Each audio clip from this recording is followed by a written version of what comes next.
Okay, so we will start the lecture. Last lectureला आपण debentures, interest on debenture जे adjustment होती ती आपण बघत होतो. 6% डिबेंचर्स जे आपण बॅलन्स शीट ॲसेट साईडला 50,000 रेकॉर्ड केलेत आणि त्याच्यावर काही इंटरेस्ट आहे. Interest received on above. So 1,500 त्याच्यावर तो इंटरेस्ट रिसिव्ड झालेला आहे. वर्किंग नोट आपण बघत होतो. Okay, so this is our working notes. सगळ्यांना स्क्रीनवर interest on debenture working notes दिसतात. हा मॅम. हो मॅम. ओके, सो ही जी थर्ड वर्किंग नोट आहे इथे interest on debenture 6% debenture 6% of 50,000. So डिबेंचरची जी अमाऊंट होती आपली 50,000 त्यावर आपल्याला 6% जो डिबेंचर आहे तो कॅल्क्युलेट करायचा आहे first. So 6% of 50,000 is 3,000 amount we gate.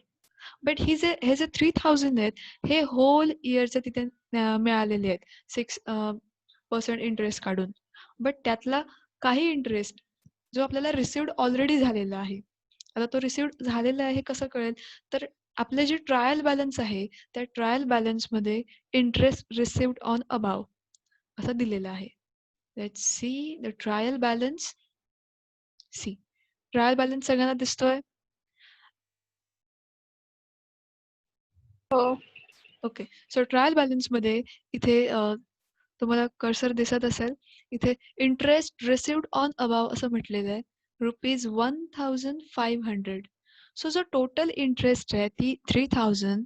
Out of this 3,000 1,500 is already received. त्यातले 1,500 जे आहेत ते त्यांना रिसिव्ड झालेले आहेत. सो आउट ऑफ 3,000 जे रिमेनिंग बॅलन्स आहे that is outstanding. Okay, so 3,000 मधून 1,500 ऑलरेडी रिसिव्ड झालं असेल तर रिमेनिंग जो बॅलन्स आहे that is 1,500 is still outstanding. That's why first effect आपला जाणार आहे प्रॉफिट अँड लॉस अकाउंटला. This is our profit and loss account.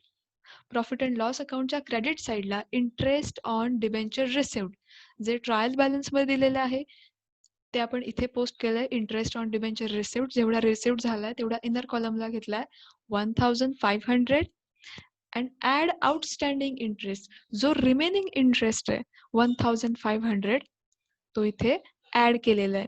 So outer कॉलमला आपली टोटल किती आली आहे 3,000. सो होल इयरचा जो इंटरेस्ट आहे जो आपल्याला तिथे शो करायचा आहे तो 3,000 हा आउटर कॉलमला असणार आहे. आणि जेवढी त्यांना रिसिव्ड झालेली जी अमाऊंट आहे ती प्रॉफिट अँड लॉसच्या क्रेडिट साईडला इथे मी इनर कॉलमला मेन्शन केले आणि जी आउटस्टँडिंग आहे ती आउटस्टँडिंग अमाऊंट 1,500 मध्ये ॲड केलेली आहे.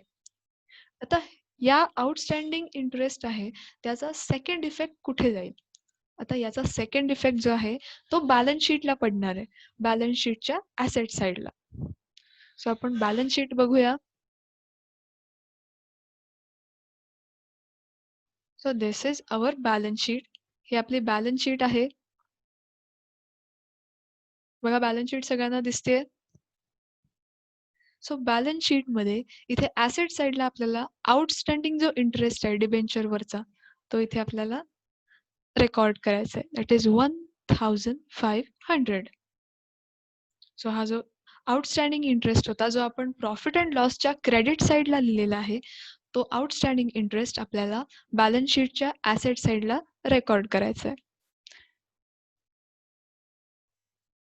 हे झालं इंटरेस्ट ऑन डिबेंचरचं. सो इथे आपले त्याचे दोन्ही इफेक्ट्स संपलेले आहेत. Next is debtors and creditors. आता डेटर्स अँड क्रेडिटर्स असं दोन्ही इथे मेन्शन केलेत. सो जी डेबिट कॉलम मधली जी अमाऊंट आहे 90,000 ही डेटर्सची आहे. क्रेडिट कॉलम मधली जी अमाऊंट आहे 55,000 ही क्रेडिटर्सची अमाऊंट आहे. सो डेटर्स डेटर्सवर एक ॲडजस्टमेंट होती. मी तुम्हाला लास्ट लेक्चरमध्ये सांगितलं होतं. ते सेकंड ॲडजस्टमेंट आहे. A provision of 5% is required to be made for doubtful debts. So provision for doubtful debts 5% आपल्याला कॅल्क्युलेट करायचे. सो हे जे प्रोव्हिजन आहे 5%ची हे आपण कशावर कॅल्क्युलेट करणार करणार तर डेटर्स वरती. सो डेटर्स फर्स्ट आपण डेटर्स जे आहेत ते रेकॉर्ड करून घेऊया बॅलन्स शीट ॲसेट साईडला आणि त्याच्यावर 5% जे प्रोव्हिजन आपल्याला आहे ते आपल्याला कॅल्क्युलेट करायचे. So see the balance sheet. आपण बॅलन्स शीटला जाऊया. This is our balance sheet. So balance शीटमध्ये डेटर्स जे आहेत डेटर्स मेन्शन करायचे आहेत. डेटर्सची अमाऊंट किती होती? डेटर्सची अमाऊंट 90,000 आहे. मी इनर कॉलमला 90,000 घेते बिकॉज आपल्याला त्याच्यावर 5% जी प्रोव्हिजन आहे प्रोव्हिजन फॉर डाऊटफुल डेट्स हे आपल्याला त्याच्यावर कॅल्क्युलेट करायचे आहेत. सो 90,000 डेटर्सची अमाऊंट लेस प्रोव्हिजन. आता प्रोव्हिजन जी आहे 5% कॅल्क्युलेट करायचे. आता ही 5% कशी कॅल्क्युलेट करणार? तर 5% ऑन 90,000. सो तुम्ही कॅल्सीवरती कॅल्क्युलेशन करा. 90,000 multiplied by 5%. किती येत आहे? 4,500. So this is our provision. आता ही प्रोव्हिजन आपण कशी कॅल्क्युलेट केली आहे? तर जे डेटर्स दिलेले आहेत आपल्याला ट्रायल बॅलन्समध्ये त्या अमाऊंटवर 5% प्रोव्हिजन फॉर डाऊटफुल डेट्स आपण कॅल्क्युलेट केलेले आहेत. सो आपल्याला ती अमाऊंट इथे लेस करायची आहे. 4,500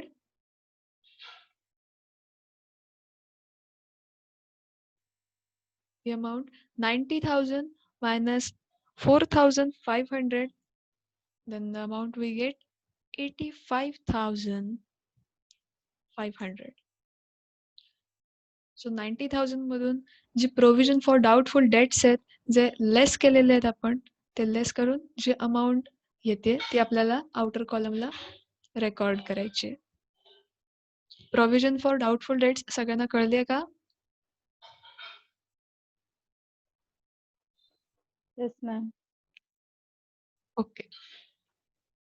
इथपर्यंत काही डाउट्स आहेत तुमचे? मैम फिर से एक बार रिपीट करो ना. डेटर्स. हॅलो. हाँ हाँ मैम. ओके. प्रॉब्लेम मध्ये आपल्याला डेटर्स आणि क्रेडिटर्स दिलेले आहेत. फर्स्ट डेटर्स जे आहेत डेटर्स वरती ऍडजस्टमेंट दिलेली आहे provision for doubtful debts. So provision for doubtful debts जे आहेत ते आपण डेटर्सवर कॅल्क्युलेट करतो. प्रॉब्लेम मध्ये डेटर्सची अमाऊंट किती दिली आहे? 90,000 and 5% provision for doubtful debts. So we have to calculate 5% on 90,000. So आपल्याला 90,000 वर 5% जे आहेत ते कॅल्क्युलेट करायचं आणि ती जी अमाऊंट येते आता 90,000 वर 5% कॅल्क्युलेट केल्यावर अमाऊंट येते 4,500. सो हे जे प्रोव्हिजन फॉर डाऊटफुल डेट्स आहेत we have to less from the debtors. So आपण डेटर्स मधून ही प्रोव्हिजन जी आहे ती आपण लेस करतोय आणि जी अमाऊंट येते ती आपण आउटर कॉलमला रेकॉर्ड करायची. आफ्टर दिस याचा सेकंड इफेक्ट आपल्याला द्यायचा आहे. प्रोव्हिजन फॉर डाऊटफुल डेट्सचा सेकंड इफेक्ट हा प्रॉफिट अँड लॉस अकाउंटला जातो. सो आपल्याला प्रॉफिट अँड लॉस अकाउंट जे आहे this is our profit and loss account. Profit and लॉसच्या डेबिट साईडला आपल्याला प्रोव्हिजन फॉर डाऊटफुल डेट्सचा सेकंड इफेक्ट द्यायचा आहे. सो जे 4,500 आपण 90,000 वर कॅल्क्युलेट केले होते ते 4,500चा हा सेकंड इफेक्ट असणार आहे प्रॉफिट अँड लॉसच्या डेबिट साईडला. To provision for doubtful debt amount is 4,500. Adjustment and effect सगळ्यांना कळलेत? आपण प्रोव्हिजन फॉर डाऊटफुल डेट्स कसे कॅल्क्युलेट केलेत? हो. हो. Okay. So moving on. Creditors. आपल्याला क्रेडिटर्सची अमाऊंट रेकॉर्ड करायची आहे. क्रेडिटर्सची किती अमाऊंट आहे? 55,000. सो क्रेडिटर्स आपले कुठे रेकॉर्ड होणार आहेत? Balance sheet liability. So balance शीटच्या लायबिलिटी साईडला आपल्याला क्रेडिटर्स जे आहेत ते रेकॉर्ड करायचे. This is our balance sheet. So creditors. So the amount of creditors is 55,000. क्रेडिटर्सवर कोणतीही ऍडजस्टमेंट नाही आहे. सो आपण ॲज इट इज क्रेडिटर्सची जी अमाऊंट आहे ती मी आउटर कॉलमला रेकॉर्ड केली आहे.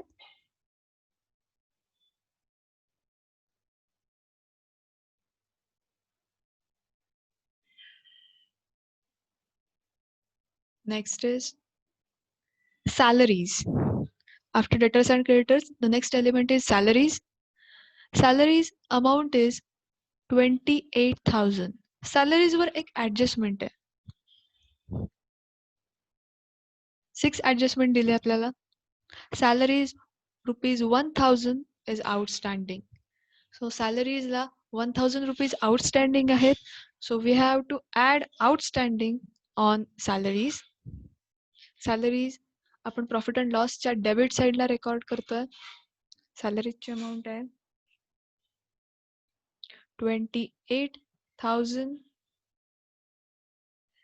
ट्रायल बॅलन्स मध्ये सॅलरीची जी अमाऊंट दिली आहे ती आपण इनर कॉलमला रेकॉर्ड करून घेतोय 28,000. After that add outstanding. त्यानंतर आपण जे आउटस्टँडिंग सॅलरीज आहेत ते ऍड करतोय. ऍडजस्टमेंट दिलेली आहे सॅलरीजवर 6 adjustment. 1,000 salaries ₹1,000 is outstanding. So profit and लॉसच्या डेबिट साइडला आउटस्टँडिंग सॅलरीज जे आहेत ते आपण ऍड करतोय ₹1,000.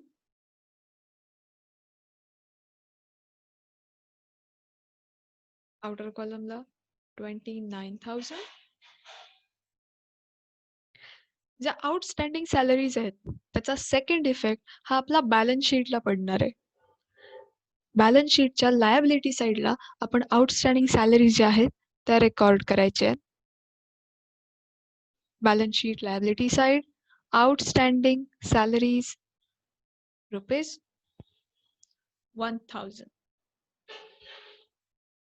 जेवढी आउटस्टँडिंग सॅलरी आहे तेवढे आपण अमाऊंट इथे त्याचा सेकंड इफेक्ट इथे दिलेला आहे. आपल्या आउटस्टँडिंग सॅलरीज इथे झाल्यात. Let's see the problem. Next काय आहे? Next office expenses. Office expenses amount in ₹6,000.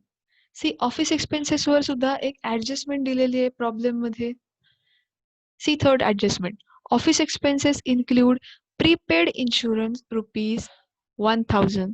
So office एक्सपेन्सेसची जी अमाऊंट दिलेली आहे 6,000. सो ऑफिस एक्सपेन्सेस मध्ये प्रीपेड इन्शुरन्स इन्क्लूड आहे. सो जो प्रीपेड इन्शुरन्स त्याच्यामध्ये इन्क्लूड आहे तो आपल्याला लेस करायचा आहे. So office expenses we will record this in profit and loss debit side. Office expenses जे आहेत ते आपले प्रॉफिट अँड लॉस अकाउंटच्या डेबिट साइडला जाणार आहेत. ट्रायल बॅलन्स मधली जी अमाऊंट आहे ती फर्स्ट आपल्याला रेकॉर्ड करायची आहे. Office expenses 6,000 and less prepaid insurance. जो ऑफिस एक्सपेन्सेस मध्ये जे प्रीपेड इन्शुरन्स इन्क्लूड झालेलं आहे ते आपल्याला लेस करायचं आहे. So less 1,000. So amount in outer column is 5,000. जे प्रीपेड इन्शुरन्स आहे त्याचा आपल्याला सेकंड इफेक्ट द्यायचा आहे. सेकंड इफेक्ट हा बॅलन्स शीटला जाणार आहे. सो बॅलन्स शीटच्या ऍसेट साइडला प्रीपेड इन्शुरन्स जो आहे तो आपला इथे जाणार आहे ₹1,000. जे आपण ऑफिस एक्सपेन्सेस मधून जो प्रीपेड इन्शुरन्स आपण लेस केलेला आहे ₹1,000 त्याचा सेकंड इफेक्ट जो आहे तो बॅलन्स शीटच्या ऍसेट साइडला जाणार आहे prepaid insurance 1,000.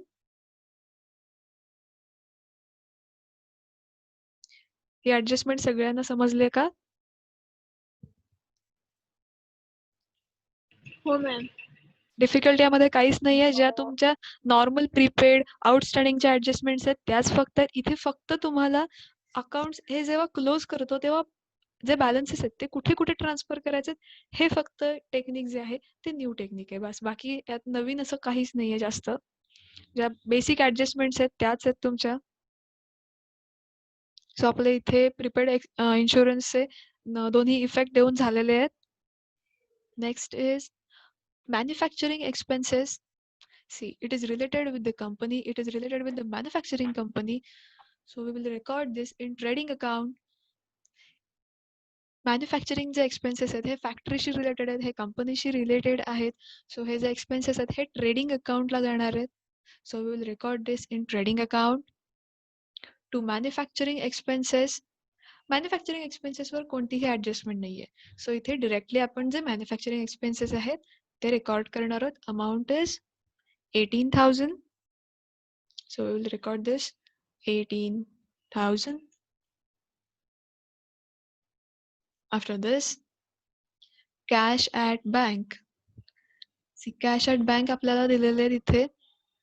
Cash at bank 22,500.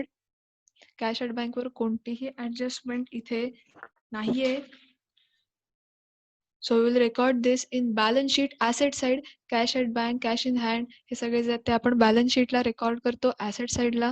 So cash at bank आपण balance sheet च्या asset side ला record करतोय. 22,500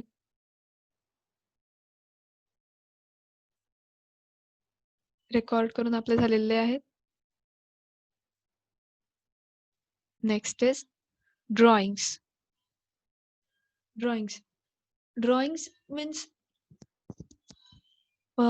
partner withdraw this amount for their personal use.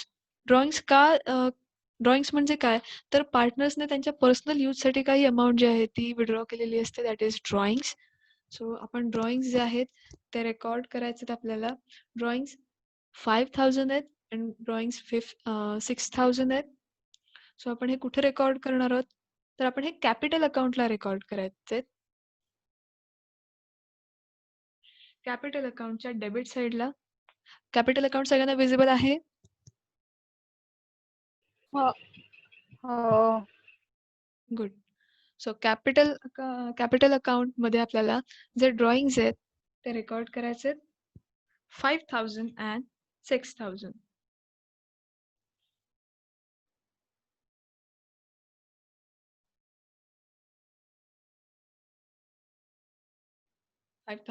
and 6,000.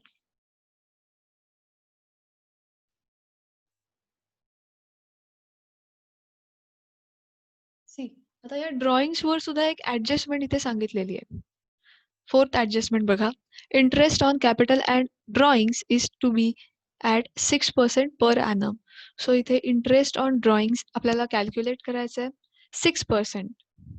See, it is assumed that interest on drawing is provided for 6 months. इथे एक assumption आहे partnership final account मध्ये की जे आपण इंटरेस्ट ऑन ड्रॉइंग चार्ज करतोय तर ते 6 months साठी आपल्याला कॅल्क्युलेट करायचंय. इथे त्यांनी 6% कॅल्क्युलेट करायला सांगितलंय. इथे 6% कॅल्क्युलेट करून झाल्यावर आपण ते 6 months साठी कॅल्क्युलेट करणार आहोत. ओके, आपण वर्किंग नोट बघूया याची फर्स्ट काय आहे ते. Okay, so this is a working note. Interest on drawings. इंटरेस्टची अमाऊंट ड्रॉइंगची अमाऊंट आपल्याला माहिती आहे around 5,000 and Pandit 6,000. So interest on drawing आपल्याला पर्सेंटेज सुद्धा माहिती आहेत 6%. आपल्याला we have to calculate on the drawing amount of drawing. मग हे कॅल्क्युलेट करताना आपल्याला 6 months साठी कॅल्क्युलेट करायचे आहेत बिकॉज ते ॲझम्पशन आहे की जेव्हा तुम्ही इंटरेस्ट ऑन ड्रॉइंग चार्ज कराल, इंटरेस्ट ऑन ड्रॉइंग कॅल्क्युलेट कराल तेव्हा ते तुम्हाला 6 months साठीच कॅल्क्युलेट करायचं. सो 5,000 वर 6% काढा and then for 6 months. So calculation कसं होईल तुम्ही कॅल्सीवर 5,000 इंटू 6%, 300 अमाऊंट येते and multiply this into 6 divided by 12. So amount we get 150. Calculation दाखवते इथे 5,000 आहेत याला मल्टिप्लाय करायचं आहे. कॅल्क्युलेशन दाखवायला हवंय का हे कसं कॅल्क्युलेट करायचं ते. हाँ ma'am. See.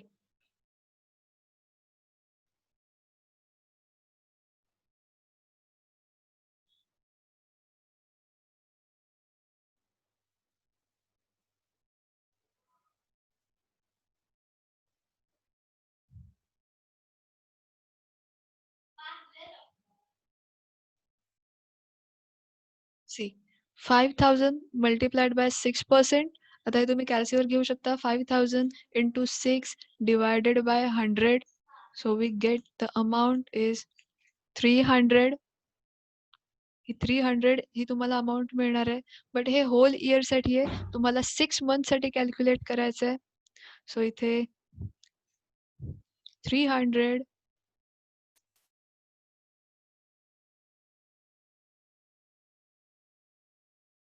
into 6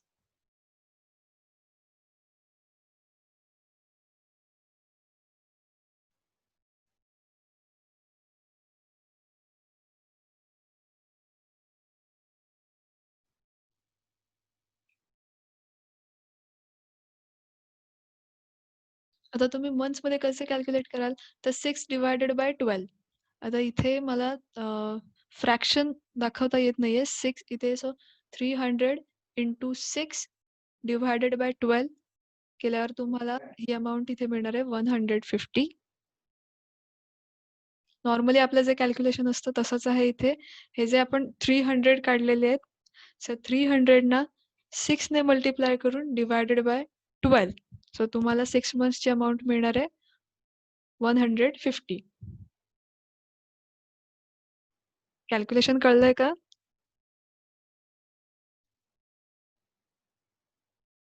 hello. Yes.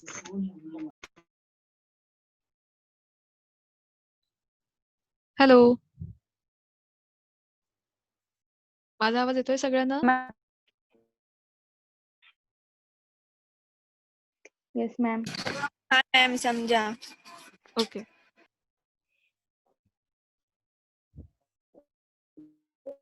Because इथे फ्रॅक्शन जे 6 डिवायडेड बाय 12 हे आहे, हे इथे मला सिम्बॉल्स मध्ये इथे मला दाखवता आता येत नाहीये. बट इथे काय करायचंय तर 5000 जे आहेत त्याच्यावर 6% कॅल्क्युलेट करायचंय. तुम्ही कॅल्सीवर हे काढू शकता. 300 येणार आहेत. सो 300 इंटू 6/12 केल्यावर तुम्हाला 150 ही अमाऊंट येणार आहे. सो इंटरेस्ट आपल्याला तसा कॅल्क्युलेट करायचा आहे. इंटरेस्ट ऑन ड्रॉइंग्स सेम पंडितसाठी पण तसाच इंटरेस्ट कॅल्क्युलेट करायचा आहे. जे 6000 आहेत multiplied by 6% for 6 months. So येणारी जी अमाऊंट आहे त्या तुम्ही 6 डिवायडेड बाय 12 ने मल्टिप्लाय करून ही अमाऊंट तुमची येणार आहे.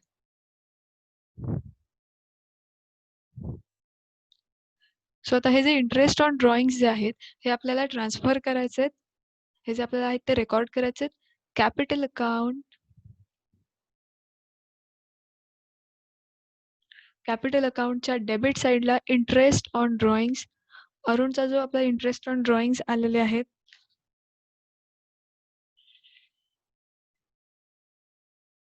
150 आणि पंडितचा इंटरेस्ट ऑन ड्रॉइंग आहे 180. आपण इथे ट्रान्सफर केले आहेत. ह्याचा सेकंड इफेक्ट जो आहे तो प्रॉफिट अँड लॉस अप्रोप्रिएशन अकाउंटला जाणार आहे.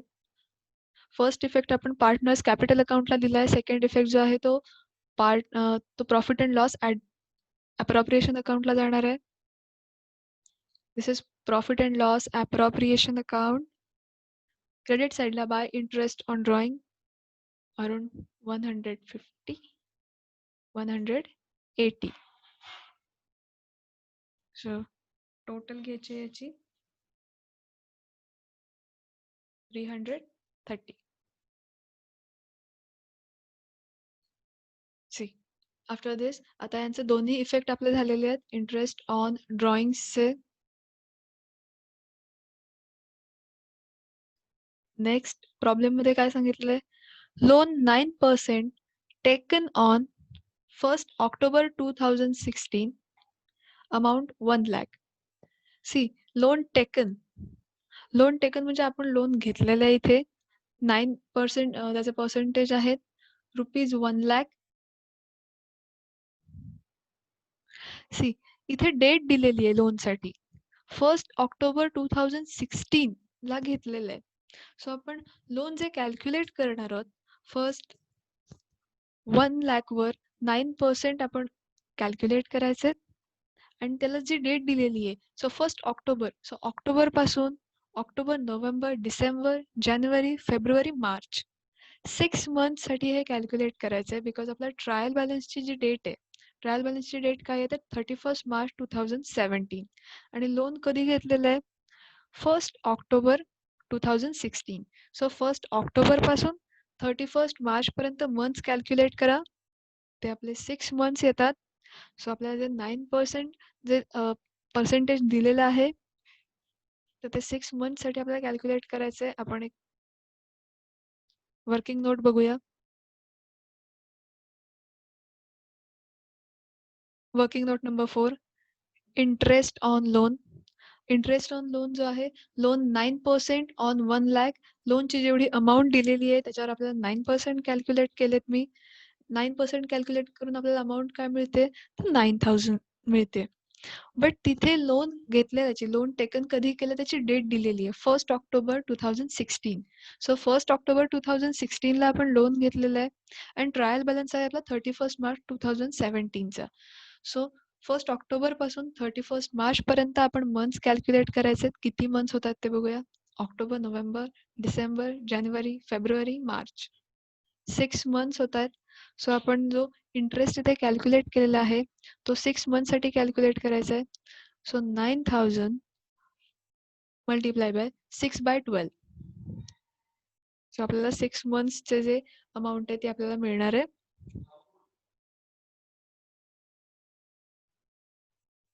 So amount we get 4,500.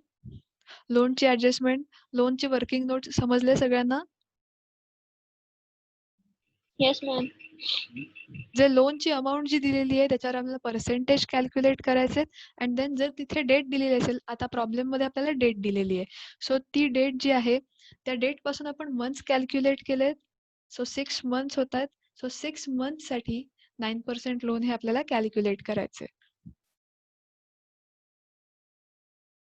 So amount we get 4,500.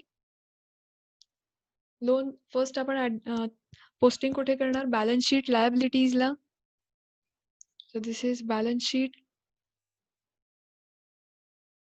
So balance शीटच्या लायबिलिटीजला आपण लोन रेकॉर्ड करतोय. लोनची amount 1 lakh. Then add interest. आपल्याला जो इंटरेस्ट आहे तो ऍड करायचा आहे because this is our liability and we have to pay this interest. So आपल्याला जो इंटरेस्ट आहे तो आपल्याला ऍड करायचा आहे 4,500 and then the amount we get 1,04,500.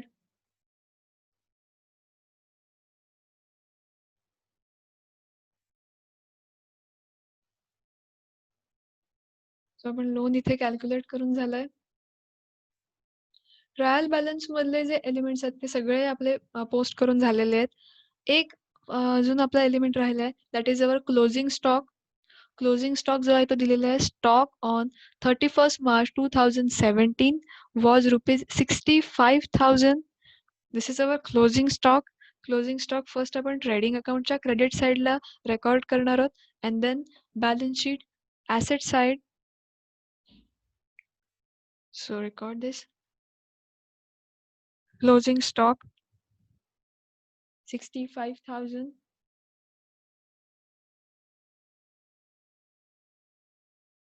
and in balance sheet asset side stock is 65,000. so आपला इथे ऑलमोस्ट आपले एलिमेंट्स जे आहेत ते सगळे इथे रेकॉर्ड करून झालेले दिसतात. आपण ऍडजस्टमेंट केलाय डेप्रिसिएशन चार्ज करून झालंय. प्रोव्हिजन 5% जी होती ती आपण डेटर्सवर केलेली आहे. ऑफिस एक्सपेन्सेस जे त्यातनं आपण इन्शुरन्स लेस केलाय. इंटरेस्ट ऑन कॅपिटल आपण केलंय. देन ड्रॉइंग्स जे आहेत ते पण चार्ज केलेत. Pandit is to get salary of ₹1,000 per month. Pandit see Pandit is the partner. आता हा जो आहे तो पार्टनर आहे अरुण आणि पंडित त्यांचा आपण जे आहे ते ट्रायल बॅलन्स आपल्याला दिलेला आहे. सो पंडितला इथे पर मंथ 1,000 सॅलरी मिळते. जर एका मंथला जर पर मंथ त्याला 1,000 मिळत असेल तर आपल्याला 12 मंथसाठी सॅलरी कॅल्क्युलेट करायची आहे. एका महिन्याला 1,000 12 months ना 12,000. सो दिस सॅलरी ही जी सॅलरी आहे ही पार्टनर सॅलरी आहे. Anything related with the partner salary असेल, पार्टनर कमिशन असेल, त्यांचा interest on loan, interest on drawings असेल, इंटरेस्ट ऑन कॅपिटल असेल, हे जे सगळं आहे हे आपण प्रॉफिट अँड लॉस हे जे आहे ते प्रॉफिट अँड लॉस अप्रोप्रिएशनला आपल्याला हे रेकॉर्ड करायचंय. So profit and loss appropriation अकाउंटला टू पंडित सॅलरी. आता इथे जर सॅलरी दोघांची पण दिली असती तर इथे आलं असतं टू सॅलरी टू पार्टनर आणि तिथे दोघांची नावं आली असती आणि त्या दोघांच्याही सॅलरी झाल्या असत्या. बट इथे एकाच पार्टनरची सॅलरी दिलेली आहे. सो इथे to Pandit capital account salary, इथे आपल्याला प्रॉफिट अँड लॉस अप्रोप्रिएशनला त्याची सॅलरी लिहायची आहे, रेकॉर्ड करायची आहे. That is 12,000. आता इथे 12,000 कशी आली तर पर मंथ जर त्याला 1,000 मिळत असेल तर आपल्याला होल इयरची कॅल्क्युलेट करायची. एका महिन्याला 1,000, 12 मंथसाठी 12,000. फर्स्ट इफेक्ट इथे गेलेला आहे. नेक्स्ट जो इफेक्ट आहे तो कॅपिटल अकाउंटला जाणार आहे. कॅपिटल अकाउंटला पंडितची जी सॅलरी आहे पंडितची ती आपल्याला रेकॉर्ड करायची 12,000. सो इथे हा सेकंड इफेक्ट जो आहे तो झालेला आहे.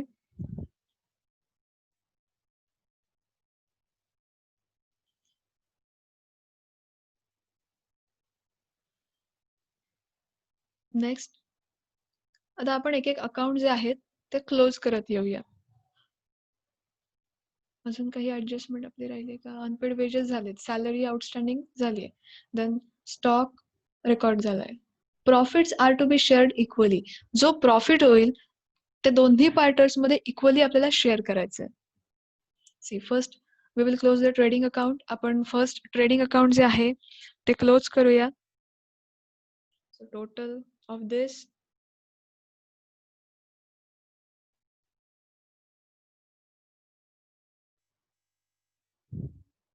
$4,37,000.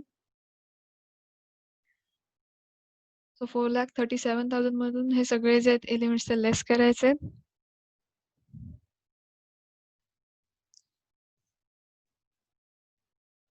So 4,37,000 less 70,000 less 1,80,000 less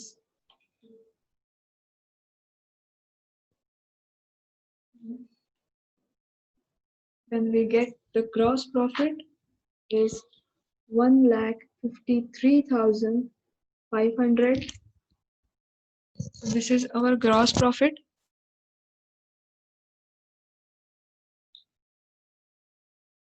आता हा जो ग्रॉस प्रॉफिट आहे इथे टोटल अमाउंट घ्यायची आपल्याला.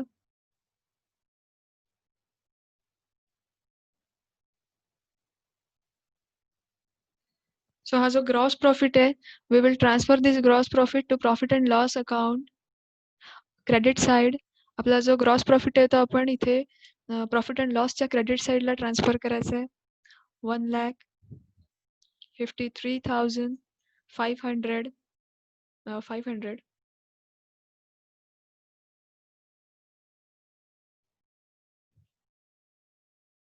Then after this we will take total of credit side of profit and loss account. So आपण आता प्रॉफिट अँड लॉस अकाउंटची टोटल आहे ती बघूया. क्रेडिट साइडची येते 1,56,500. सो 1,56,500 मधून आपल्याला डेबिट साइडचे जे एलिमेंट्स आहेत ते लेस करून आपण नेट प्रॉफिट जो आहे तो कॅल्क्युलेट करायचा आहे. नेट प्रॉफिट आपण कॅल्क्युलेट करूया. 29,000 less 500, 5,000 and less 400.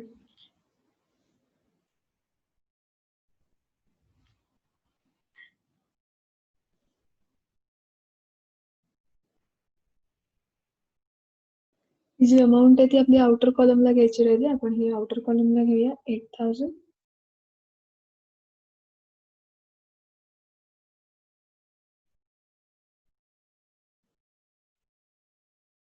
Interest on loan आपण आपली एक अमाऊंट इथे ट्रान्सफर करायची राहिली to interest on loan. Interest on loan जे आपण लोनवर इंटरेस्ट चार्ज केला होता 4500. त्याचा जो सेकंड इफेक्ट आहे हा जाणार आहे प्रॉफिट अँड लॉसच्या डेबिट साईडला 4500.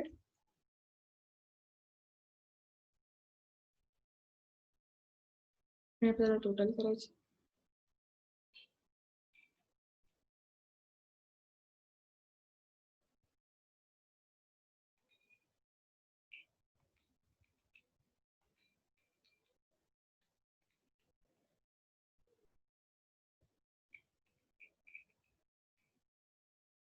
We get the net profit of 1,05,500. This is one net profit. आता हा जो नेट प्रॉफिट आपण प्रॉफिट अँड लॉसला फाइंड आउट केलेला आहे हा नेट प्रॉफिट अँड लॉस अप्रोप्रिएशनला आपल्याला ट्रान्सफर करायचा आहे. जो नेट प्रॉफिट दिसतोय 1,05,500चा आपल्याला प्रॉफिट अँड लॉस अप्रोप्रिएशनला ट्रान्सफर करायचं आहे 1,05,500. आफ्टर दिस आपल्याला हे प्रॉफिट अँड लॉस अप्रोप्रिएशनचं जे अकाउंट आहे हे सुद्धा आपल्याला क्लोज करायचं आहे. यांची क्रेडिट साईडची आपण टोटल घेतोय.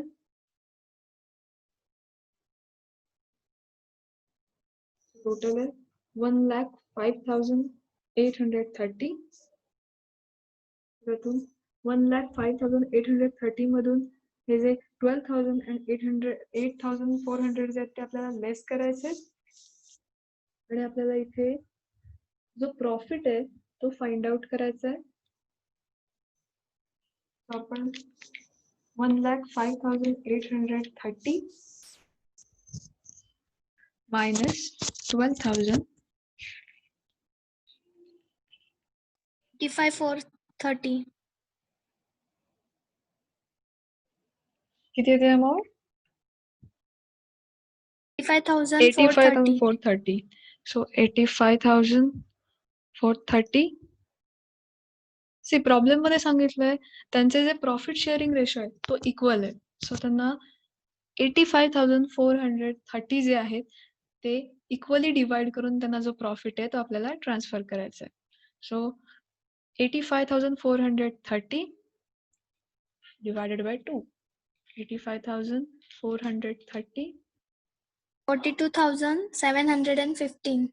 Okay, so 42,715.